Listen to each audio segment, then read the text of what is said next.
Hi అండి. అందరూ ఎలా ఉన్నారు? ఇవాళ మన వీడియోలో పెసర పునుకులు ఎలా చేసుకోవాలో చూద్దాం. ఇప్పుడు వర్షాకాలం కదా! రోజు ఏవో ఒక స్నాక్స్ తినాలని అనిపిస్తూ ఉంటుంది ఈవినింగు.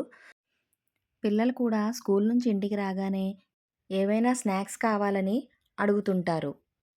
అందుకోసం మనం ముందు రోజే ప్రిపరేషన్స్ చేసుకొని పెట్టుకుంటే ఇలాంటి స్నాక్స్ డైలీ ఈజీగా చేసేసుకోవచ్చు.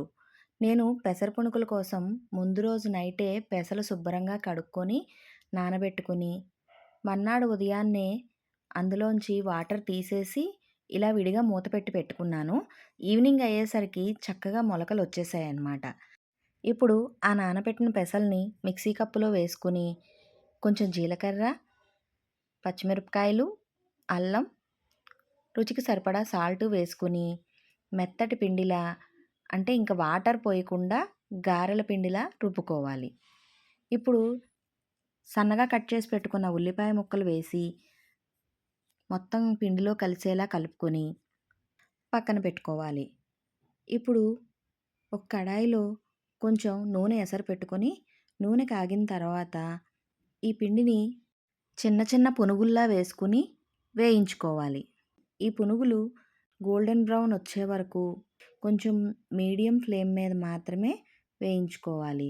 లేదంటే హై ఫ్లేమ్ మీద పెడితే లోపల పిండి ఉడకదు, బయట మాడిపోతుంది. దానికోసం మీడియం ఫ్లేమ్ నుంచి లో ఫ్లేమ్‌కి మార్చుకుంటూ వేయించుకోవాలి.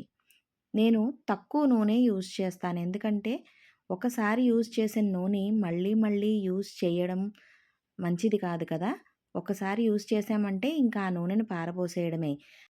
అందుకోసం తక్కువ నూనె ఎసరు పెట్టుకొని కొంచెం కొంచెంగా చాలా ఓపికగా చేసుకుంటే మనకి వస్తువులు వేస్ట్ అవ్వకుండా ఉంటాయి. అంతే అండి. చూడండి ఎంతో సింపుల్‌గా చేసుకునే పెసర పునుకులు రెడీ అయిపోయాయి.